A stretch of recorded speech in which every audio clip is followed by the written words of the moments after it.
मैं आलोक कनाजिया आदर्श agriculture institute Geeta Nagar Kanpur से आपका स्वागत करते हैं। आज हम किसी अध्याय पर व्यक्तिगत बात न करके जंतु विज्ञान के अंतर्गत भारत भारती में आने वाले 17 अध्याय के दो प्रमुख क्वेश्चन जो कि पेपरों में 2012 से लेकर 2019 के बीच में आए हुए हैं उन पर प्रकाश डालते हैं। सभी लोगों से निवेदन ये जरूर है कि सभी लोग वीडियो को लाइक करें, कमेंट करें और वीडियो को अंत तक चलते हैं। जंतु विज्ञान के प्रथम अध्याय हम लोगों ने देखा है कि भारत भारती में जो पहला अध्याय है वो है जीव विज्ञान परिचय का। जीव विज्ञान परिचय को जब भी हम लोग पढ़ाते हैं तो यानी कि जीव यानी जंतु विज्ञान और वनस्पति विज्ञान का परिचय इसमें दिया है, जिसमें कि रिकंस्ट्रक्शन नॉलेज ऑफ बायोलॉजी इसमें दी होती है, जिसके अंतर्गत हम लोग जनक पढ़ते हैं। इसके अंतर्गत जीव विज्ञान की शाखाएं पढ़ेंगे, विभिन्न तत्व पढ़ते हैं। इस प्रकार के 25 से 30 टॉपिक इसके अंतर्गत आते हैं। यहाँ से सबसे अच्छा जो क्वेश्चन आया वो 2016 में पहला प्रश्न है जो कि पूछा गया कि हीमोग्लोबिन में कौन सा तत्व पाया जाता है। क्वेश्चन चाहे भले आसान हो, लेकिन ये प्रश्न पूछा गया था कि हीमोग्लोबिन में कौन सा तत्व पाया जाता है। सभी लोग ध्यान करें और इसका उत्तर जानने का प्रयास करें। इसका बिल्कुल सही उत्तर है कि उसमें Fe या लोहा पाया जाता है। हीमोग्लोबिन है क्या? हीमोग्लोबिन एक श्वसन वर्णक है जो कि स्तनधारियों के रुधिर में पाया जाता है। हीमोग्लोबिन जो होता है वो हीम यानी लोहा और ग्लोबुलिन यानी कि प्रोटीन से बना हुआ है। एक हीमोग्लोबिन का अणु यानी कि Hb के साथ में 4 Fe के अणु पाए जाते हैं। तो 4 Fe के अणु पाए जाएंगे, ये 4 ऑक्सीजन के अणुओं का परिवहन करते हैं। इसी के साथ ये 4 ऑक्सीजन के अणुओं का परिवहन करते हैं। हम लोग ने यहाँ पर इस बात को देख ली इस पहले ही प्रश्न में कि हीमोग्लोबिन में पाया जाने वाला तत्व है Fe और Fe, तो पूछा जाएगा कि हीमोग्लोबिन में कितने Fe के अणु पाए जाते हैं। एक हीमोग्लोबिन में 4 और 4 Fe के अणु 4 ऑक्सीजन के अणुओं का परिवहन करते हैं। इसके बाद में यहाँ से जो दूसरा प्रश्न आता है वो आया था गर्भकाल से। इसके बाद जो दूसरा प्रश्न है वो है गर्भकाल से। गर्भकाल का तात्पर्य होता है कि निषेचन से लेकर के शिशु के जन्म तक के समय को गर्भकाल कहते हैं।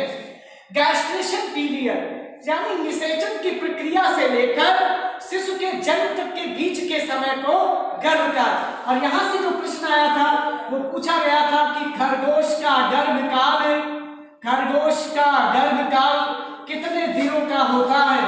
तो खरगोश का जो गर्भकाल होगा वो 28 दिन का होता है। कितने दिन का होगा? 28 दिन का। अब ध्यान रखेंगे कि रटंत विद्या न चालू करें केवल 28 दिन रट लिए। 28 दिन को लगभग 1 माह भी तो कह सकते हैं। 28 दिन को 7 चौक 28 लगभग 4 सप्ताह भी कह सकते हैं। तो यहाँ पर अपना दिमाग थोड़ा सा खोल के रखना होगा। पता चले कि यहाँ से पढ़ के गए कि खरगोश का गर्भकाल 28 दिन का होता है, वहां पूछ दिया 1 महीने का होता है, लगे पड़े यार हमने तो पढ़ा था 28 दिन का होता है। तो हम लोग ये बात अपना दिमाग खोल के रखेंगे कि क्वेश्चन को किस तरीके से घुमा के भी पूछ सकता है। इसके बाद हम दूसरे चैप्टर की बात करते हैं और कोशिका जो भारत भारती में जंतु विज्ञान का दूसरा अध्याय है वो है सजीव और निर्जीवों में अंतर पर। तो हम जब भी संस्थान में पढ़ाते हैं तो सजीव और निर्जीव का चैप्टर उतना अच्छा नहीं है, उसको 10 अलग अलग जो है अंतरों के रूप में पढ़ लिया जाता है। सजीव और निर्जीवों के बीच की संयोजक कड़ी विषाणु है, इसको विषाणु के चैप्टर में पढ़ लिया गया था। सजीव और निर्जीव पर सिर्फ एक बात इतनी ही कहनी है कि सजीव में वृद्धि होती है, सजीव में प्रजनन होता है, सजीव में उत्सर्जन होता है, सजीव में उपापचयी क्रियाएं होती है, सजीव में एटीपी का निर्माण होता है, सजीव में जीव द्रव्य होगा, रक्त परिसंचरण तंत्र होगा और यही सब चीजें निर्जीव में अनुपस्थित होती है। जिसके बाद अगला चैप्टर आता है जिसका नाम है कोशिका। और इस अगले चैप्टर का नाम है कोशिका, जहां से प्रश्न पूछा गया 2018 कोशिका का इंजन किसे कहते हैं? कोशिका का इंजन किसे कहते हैं? तो इसका उत्तर है राइबोसोम। इसको बहुत लोग गलत कर देते हैं, माइटोकॉन्ड्रिया में लगा देते हैं राइबोसोम। इसको जो स्रोत है ये एलम राजस्थान CPMT ने लिखा था कि जो है ribosome is the engine of cell. Ribosome का उससे मुख्य कार्य होता है प्रोटीन संश्लेषण करना। क्या कार्य होता है? प्रोटीन संश्लेषण करना। राइबोसोम दो तरीके के पाए जाते हैं जो बहुत इंपॉर्टेंट और बहुत बार परीक्षा में आए। एक आता है 70S राइबोसोम, एक आता है 80S राइबोसोम। 70S राइबोसोम जो होता है वो प्रोकैरियोटिक कोशिकाओं में पाया जाता है, प्रोकैरियोटिक, और 80S राइबोसोम यूकैरियोटिक कोशिकाओं में पाया जाता है, यूकैरियोटिक। 70S राइबोसोम जो होता है ये 50S और 50S तथा 30S में टूट जाता है, जबकि 60S राइबोसोम जो होता है वो 80S राइबोसोम होगा वो 60S प्लस 40S में टूट जाता है। इस प्रकार कोशिका का दूसरा क्वेश्चन देखते हैं जो कि यूपी कैटेगरी में आया था और कई बार पेपरों में पूछा गया, लेकिन ये प्रश्न 2013 के पेपर में था कि गुणसूत्र। बहुत आसान क्वेश्चन था, बहुत पेपर कठिन नहीं आता है, केवल निरंतरता के साथ उसको पढ़ने की जरूरत है कि गुणसूत्र शब्द किसने दिया था। अब वो लोग कंफ्यूज हो जाते हैं, कोई स्ट्रासबर्गर लगा देता है, कोई कुछ लगा देता है, लेकिन इसका सही उत्तर क्या है? इसका सही उत्तर है कि गुणसूत्र शब्द दिया था वाल्डेयर ने, वाल्डेयर। भारत भारती में अगले चैप्टर की तरफ बढ़ते हैं। तो इसके बाद अगला चैप्टर जो है कोशिका के बाद में संघों का एक पूरा यूनिट दिया है जिसमें कि 10 संघ दिए हैं। 10 संघों का हमने एक वीडियो बनाया है जो आपको उपलब्ध हो जाएगा, और ये 10 के 10 संघ एक चार्ट के रूप में लिखे गए हैं। इन संघों से जो पहला क्वेश्चन आता है वो पूछा गया था कि बताएं कि मगरमच्छ के हृदय में कितने कक्ष पाए जाते हैं। मगरमच्छ के हृदय में कक्षों की संख्या पूछी थी कितनी। तो हम सभी लोग अगर तो पहले से पढ़ चुके हैं तो ये जानते होंगे कि सरीसृप में मगरमच्छ आता है, उसी में छिपकली आती है, उसी में घड़ियाल आता है, उसी में डायनासोर आते हैं, उसी में गिरगिट आता है, उसी में गोह आती है। यानी पूरे के पूरे सरीसृप वर्ग में सामान्य तौर पर हृदय कक्ष की संख्या 3 है, लेकिन मगरमच्छ में हृदय कक्ष की संख्या 4 है, और इसीलिए इसको पूछा गया। एक क्वेश्चन और 2014 में पूछा गया जो संघों से जुड़ा है, और यहीं पर बताना चाहेंगे कि वो ये क्वेश्चन पूछा कि खरगोश की गर्दन में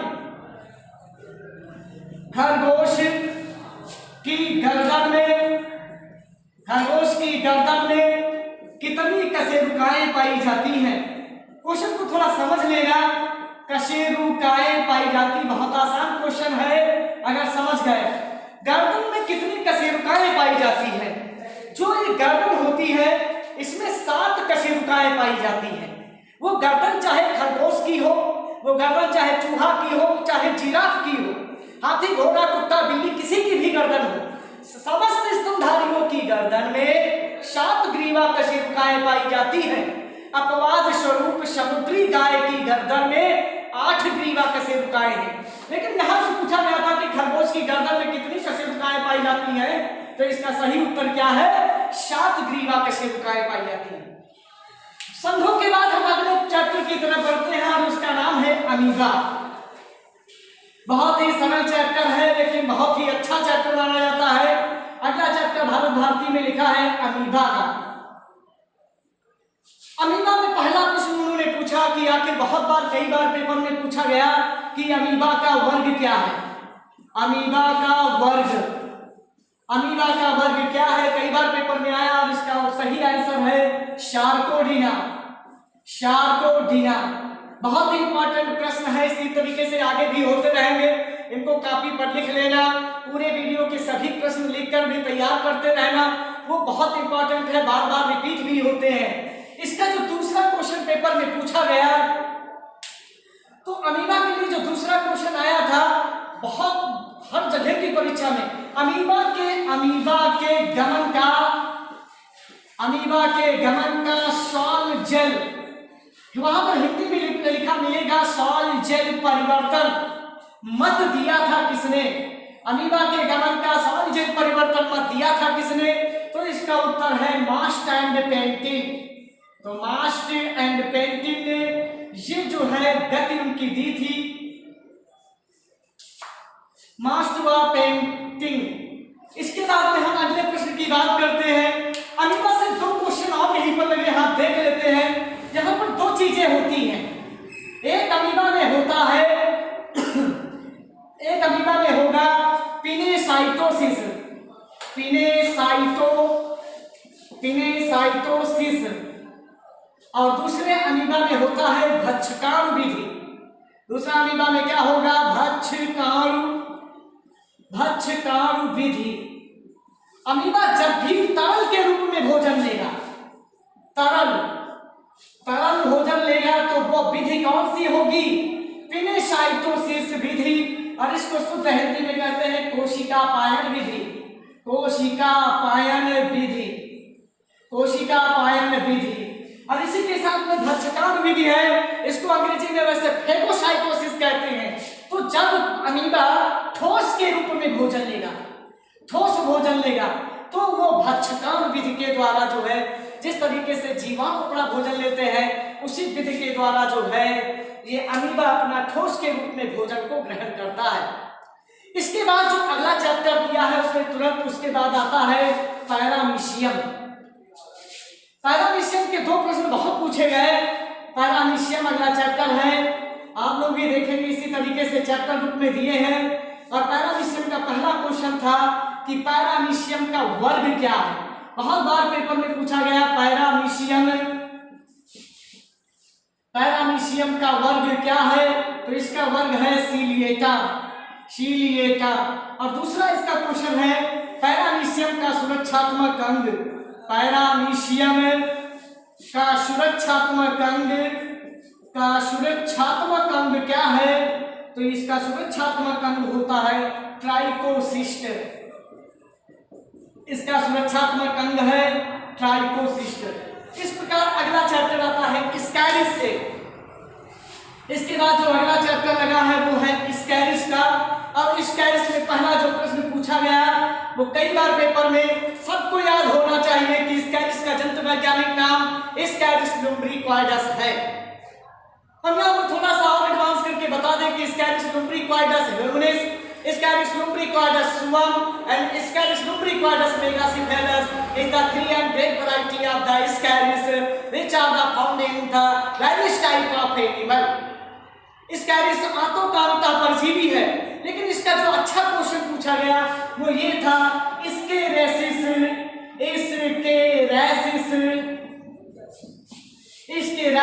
रोग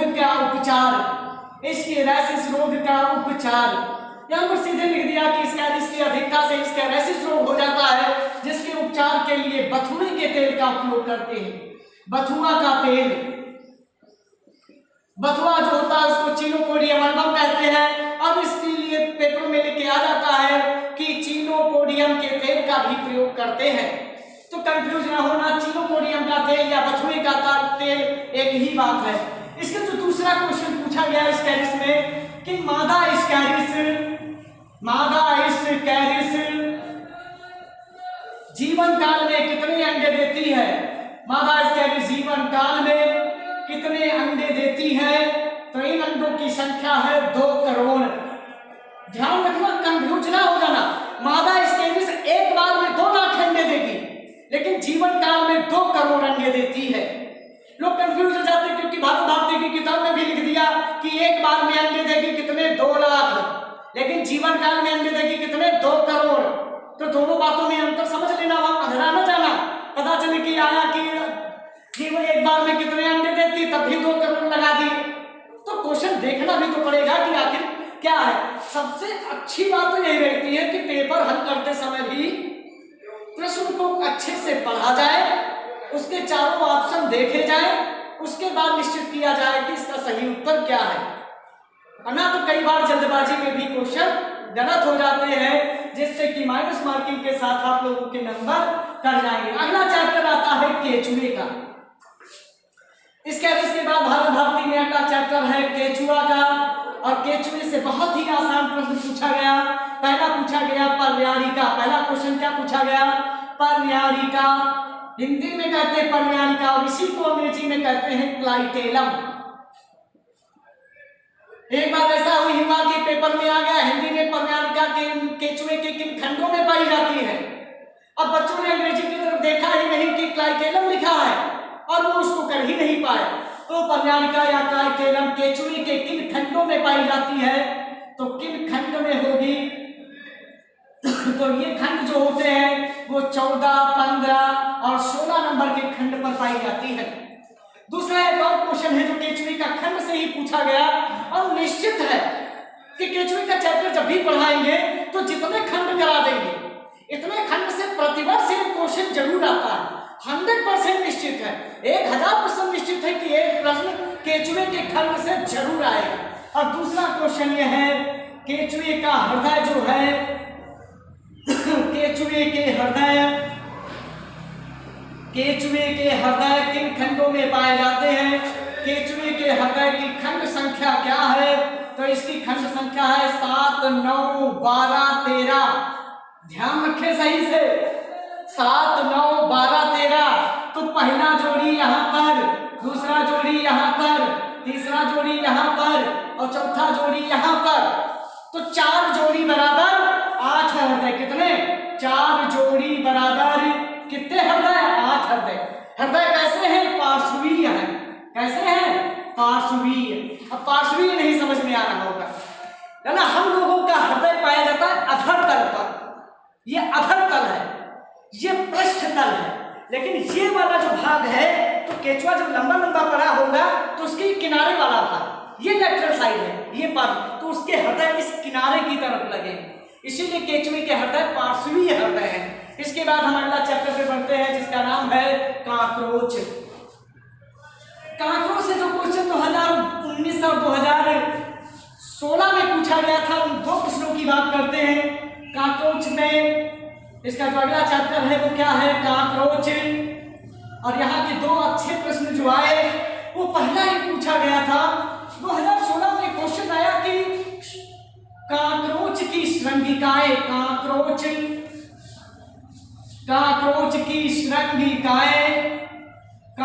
की श्रृंगिकाएं किस प्रकार की होती है? किस प्रकार की? वहां पर लिखा था कि फीताकार ऑप्शन दिए थे, लेकिन हम लोगों ने पहले भी पढ़ रखा है कि क्या है? काकरोच की श्रृंगिकाएं कैसी होती है? शूकाकार होती है। कैसी होंगी? शूकाकार। अंग्रेजी में वैसे इनको सीटीसीएस कहते हैं। इसके बाद में अगला क्वेश्चन जो काकरोच से पूछा गया कि काकरोच का हृदय कितने कक्षीय है? काकरोच का हृदय, बहुत ही इंपॉर्टेंट और सरल प्रश्न है। काकरोच का हृदय कितने कक्षीय है?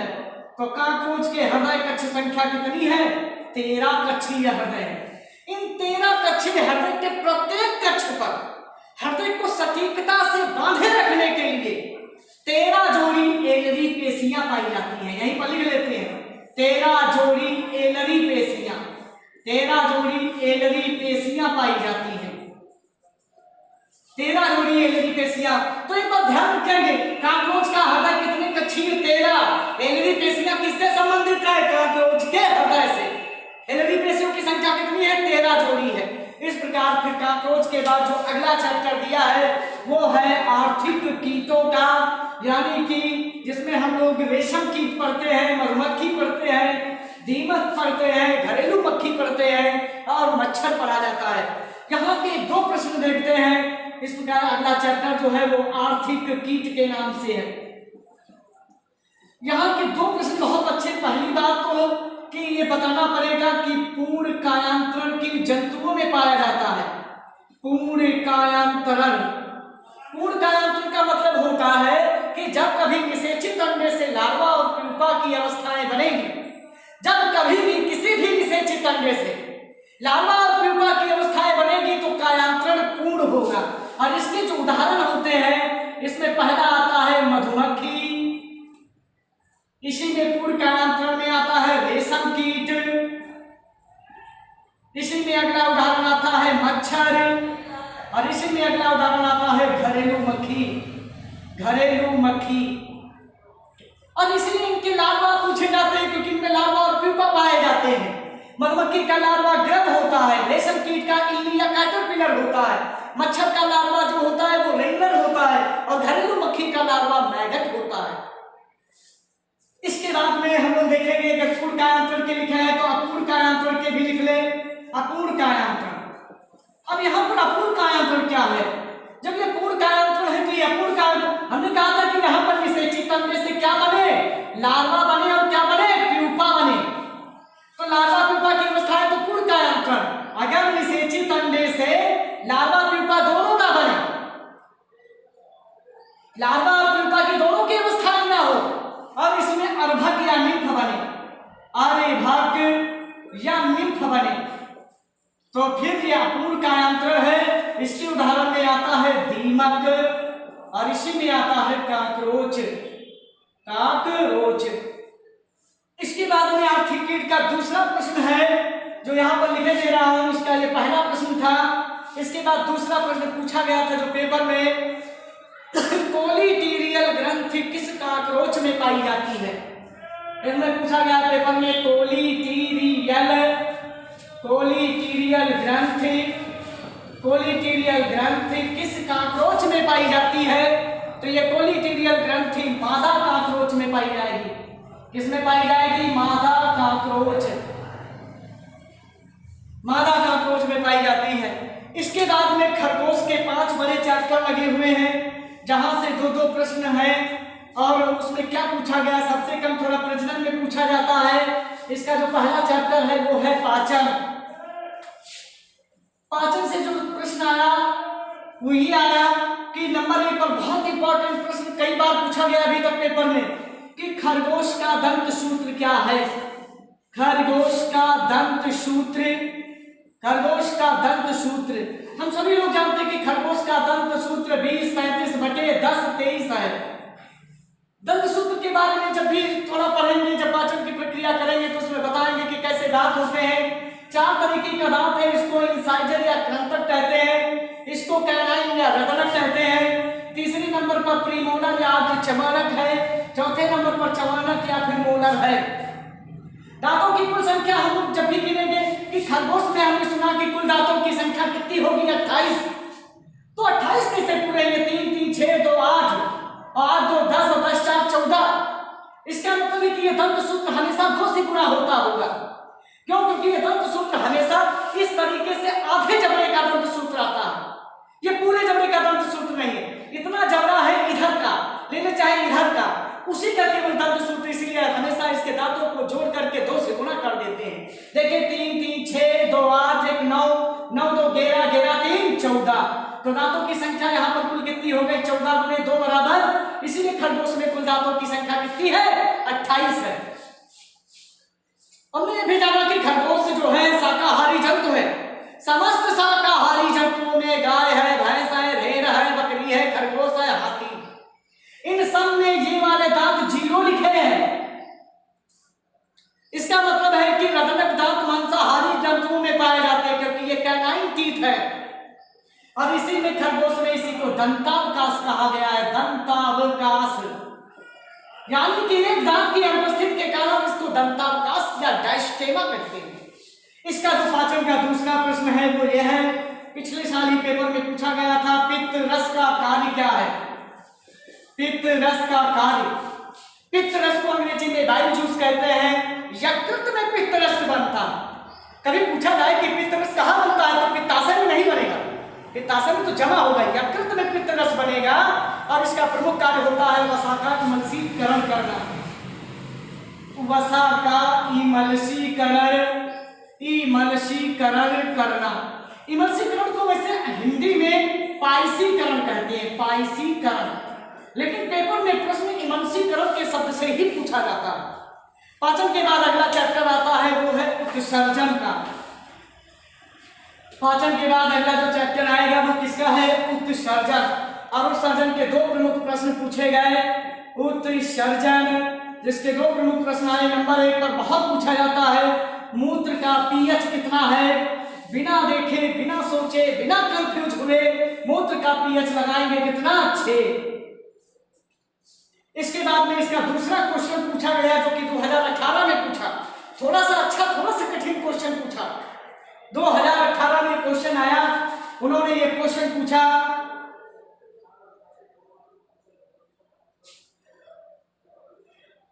वृक्क की संरचनात्मक व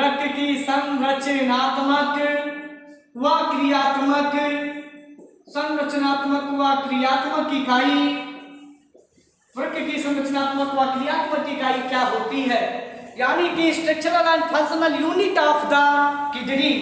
वृक्क की संरचनात्मक और क्रियात्मक इकाई का नाम है नेफ्रॉन, और इसी नेफ्रॉन पर वृक्क के अध्ययन की शाखा बनी और उसको कहते हैं नेफ्रोलॉजी। इस प्रकार से हम अगले चैप्टर की बात करें, और अगला चैप्टर है श्वसन से। हमने कई बार क्लास में पूछा कि आखिर बताएं कि श्वसन, हमने कई बार क्लास में पूछा कि आखिर बताएं कि हम सांस क्यों लेते हैं। तो जिनको कम जानकारी है, जिनको वैज्ञानिक जानकारी नहीं है, वो कहते हैं हम जिंदा रहने के लिए लेते हैं। जिंदा रहने के लिए वास्तव में बिल्कुल सही उत्तर है कि सांस हम जिंदा रहते, लेकिन वैज्ञानिक तरीके से अगर देखेंगे तो श्वसन की प्रक्रिया ग्लूकोज का दहन करती है, और ग्लूकोज के दहन के परिणाम स्वरूप ही ऊर्जा का निर्माण होता है, और इसी ऊर्जा से शरीर जो है संचालित होता है, जिसके कारण शरीर जो है क्रियान्वित हो पाता है। और इस प्रकार जो है हम लोग श्वसन के भाग का जो पहला प्रश्न है वो कई बार पूछा गया, बहुत इंपॉर्टेंट प्रश्न है। श्वसन के भाग का जो पहला प्रश्न आता है वो है क्रेब्स ग्लाइकोलिसिस व क्रेब्स चक्र के मध्य की संयोजक कड़ी। इसका जो पहला प्रश्न आता है वो बोर्ड पर लिख रहा हूं। श्वसन संबंधी जो पहला प्रश्न है वो ये पूछा गया, ग्लाइकोलिसिस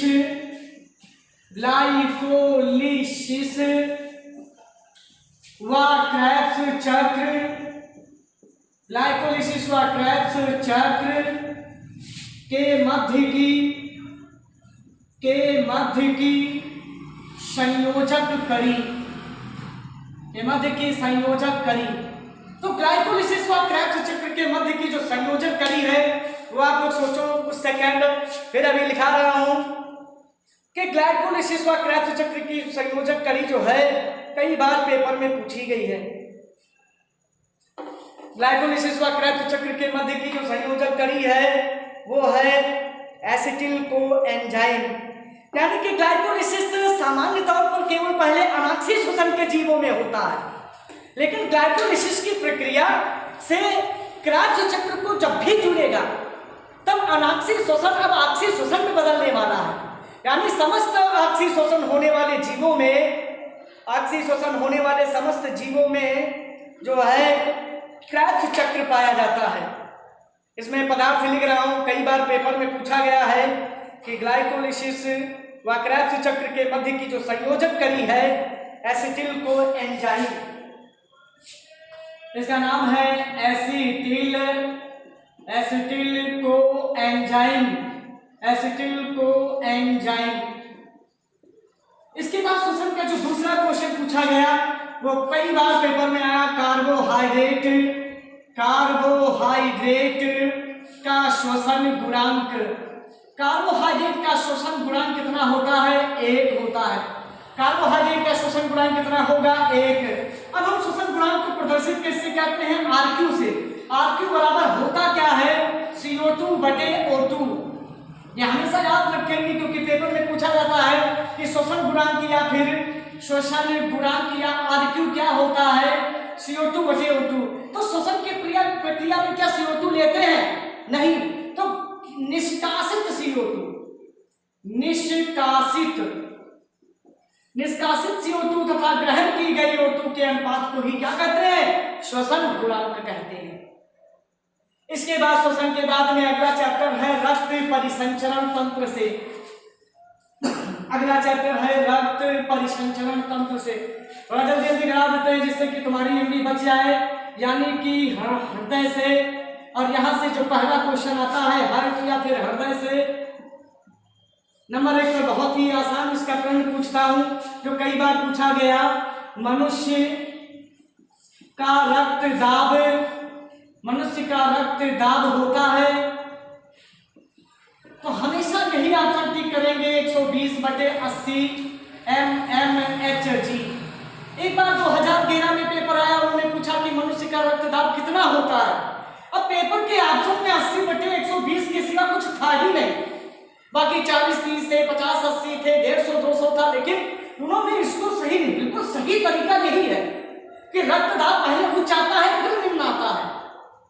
तुमने देखा होगा जब रक्तदाब मापते हैं तो स्फिग्नोमैनोमीटर को इस भुजा में बांधते हैं और इस ब्रैंकियस भुजा से ही नापा जाता है, और इस भुजा में उसके बाद हवा से भरते हैं, उसके बाद पारा नीचे गिरता है तो पहले हाई ब्लड प्रेशर आता है और उसके बाद लो ब्लड प्रेशर आता है।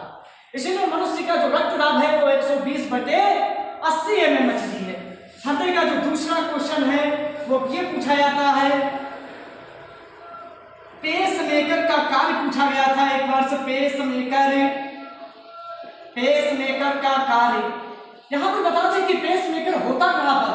हृदय के इन चारों खंडों में जो दायां आलिंद होता है इसको कहते हैं दायां आलिंद। दाएं आलिंद में पेस मेकर यहां पर होता है। अब पेस मेकर का कार्य होता है हृदय स्पंदन को प्रारंभ करना, तत्पश्चात हृदय की दर को नियंत्रित करना। इसका पहला प्रमुख कार्य होता है हृदय स्पंदन को प्रारंभ करना, हृदय स्पंदन को प्रारंभ करना, और तत्पश्चात हृदय गति नियंत्रण, हृदय गति नियंत्रण। इसके बाद जो अगला चैप्टर आता है वो है प्रजनन का। और प्रजनन से संबंधित जो पहला और अच्छा क्वेश्चन पूछा गया, वैसे प्रजनन से थोड़े कम क्वेश्चन आते हैं क्योंकि थोड़ा सा कठिन चैप्टर माना जाता है। इसका जो पहला क्वेश्चन आया खरगोश के प्रजनन से, और इसमें पहला जो क्वेश्चन है प्लेसेंटा का कार्य। पहला क्वेश्चन क्या है? प्लेसेंटा का कार्य। सभी लोगों को पता है कि प्लेसेंटा जो है गर्भस्थ माता के गर्भ का वो भाग होता है जिसमें कोई शिशु अपने आप को विकसित कर पाता है, यानी कि माता के द्वारा दिए गए पोषण से वो क्या करेगा, अपने आप को उसमें पोषित करता है। तो प्लेसेंटा क्या होगा? हम लोगों ने देखा जो नाभि होती है, तो नाभि से एक नली होती है जो जन्म के समय काटी जाती है। ये नाभि की ये नली माता के गर्भाशय की भित्ति से जुड़ी होती है। तो माता के गर्भाशय के भित्ति से आने वाले रुधिर की सहायता से बच्चे को मिलने वाला पोषण का जो कार्य होता है वो इस प्लेसेंटा के द्वारा होता है। यानी कि गर्भस्थ शिशु को पोषण प्रदान करना ही इस प्लेसेंटा का मुख्य कार्य है। फिर से समझें कि प्लेसेंटा क्या है। प्लेसेंटा को शुद्ध हिंदी में अपरा कहते हैं, और ये हमेशा शिशु की नाभि से लेकर के माता के गर्भाशय की भित्ति तक होगा। और इसका मुख्य कार्य यही ऑप्शन में आया था कि गर्भस्थ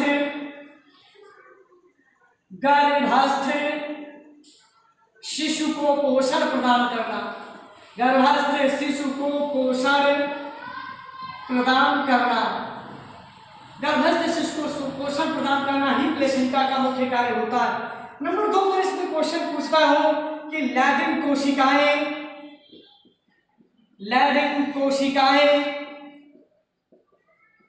या फिर दूसरी कोशिकाएं होती हैं सरटोली की कोशिकाएं।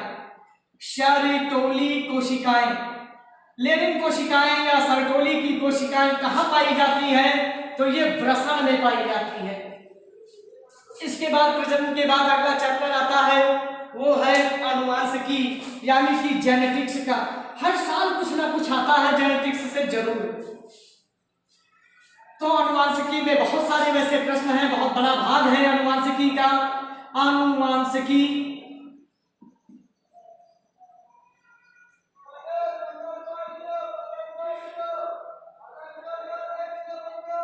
यानी कि इसका भाग आता है जेनेटिक्स।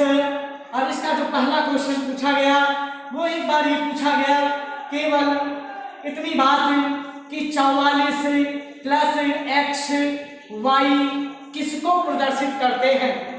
44 प्लस एक्स वाई किसको प्रदर्शित करेंगे? तो हमेशा नर को प्रदर्शित करते हैं। इसी के साथ बता देता हूं कि 44 प्लस एक्स एक्स आएगा तो ये किसको प्रदर्शित करते हैं? मादा को प्रदर्शित करते हैं। शायद चाहे भले पता हो, लेकिन इसी तरीके के आसान प्रश्न भी उसी में शामिल जरूर होंगे। यहां से जो दूसरा क्वेश्चन पूछा गया था वो पूछा गया था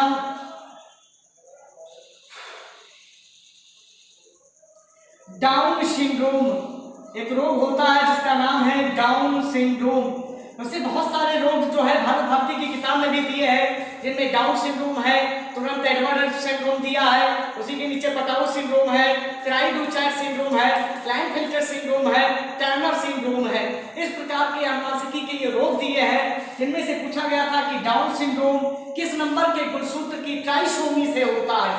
तो ये 21वें नंबर की गुणसूत्र की ट्राइसोमी, 21वें गुणसूत्र की 21वें नंबर का जो गुणसूत्र होगा उसकी क्या हो जाएगी? ट्राइसोमी हो जाएगी, के कारण यह रोग उत्पन्न होता है। साथ में इसमें थोड़ा सा बता दें कि जो डाउन सिंड्रोम रोग होता है इसको मंगोलिज्म रोग के नाम से जानते हैं। मंगोल मध्य चीन एशिया से आए थे, जिनका माथा चौड़ा था, जीभ मोटी थी, नाक चूती रहती थी। यही कुछ लक्षण इस डाउन सिंड्रोम के रोग में भी प्रदर्शित होते हैं, जो कि किसी जोड़ी गुणसूत्र की ट्राइसोमी होने पर उत्पन्न हो जाता है। और तब शरीर में कुल गुणसूत्रों की संख्या 46 की जगह कितनी हो जाती है?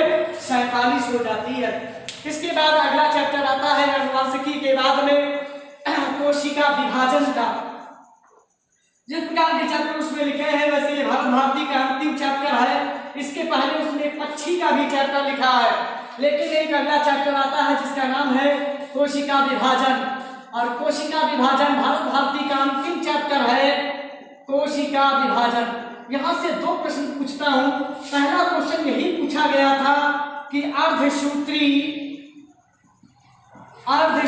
कोशिका विभाजन, अर्धसूत्री कोशिका विभाजन, अर्धसूत्री कोशिका विभाजन की प्रोफेज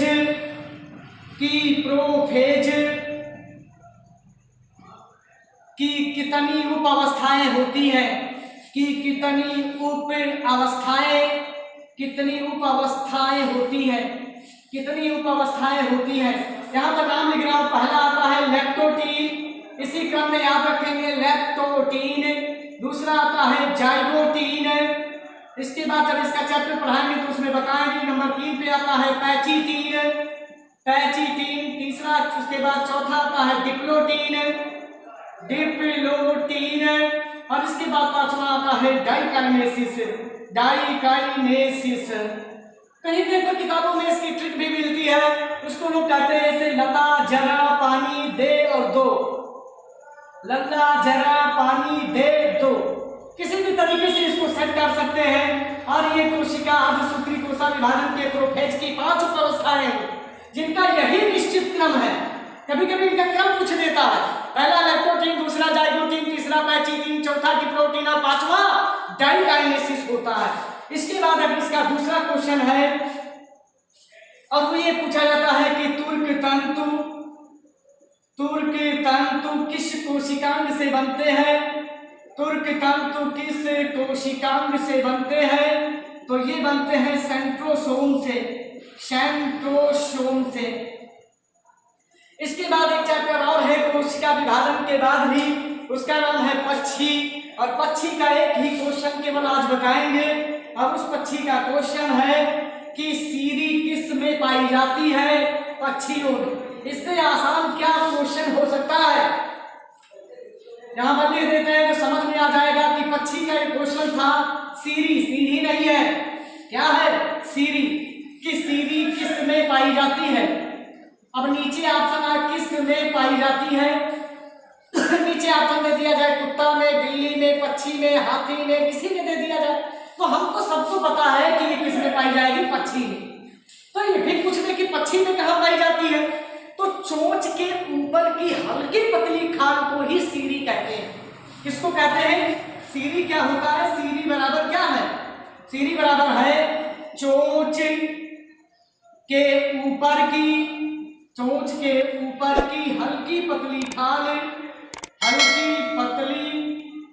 हल्की पतली खाल क्या कहलाती है? वहां खाल को त्वचा लिख सकते हैं, हल्की पतली खाल सीरी कहलाती है।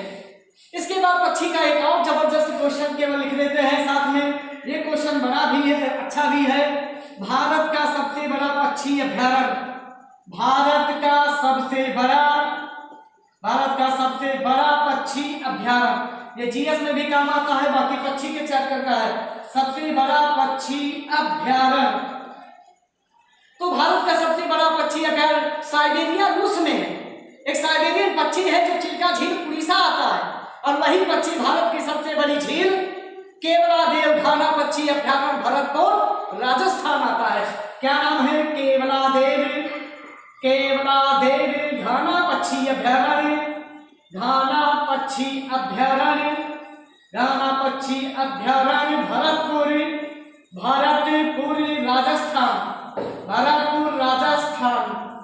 तो इस प्रकार से प्रयास किया गया कि भारत भारती के सभी चैप्टरों से आए हुए दो प्रश्नों पर बात की जाए। इसी प्रकार से नए नए प्रश्न आगे के वीडियो में मिलते रहेंगे। इन प्रश्नों को कॉपी किताब लेकर के बैठेंगे, उनको लिखते जाएंगे। जो याद है उनको लिखने की जरूरत नहीं है, लेकिन जो नहीं पता है उनको जरूर लिखें। पूरा वीडियो देखें, लाइक करें, कमेंट करें। आज के लिए इतना ही, धन्यवाद। जय हिंद।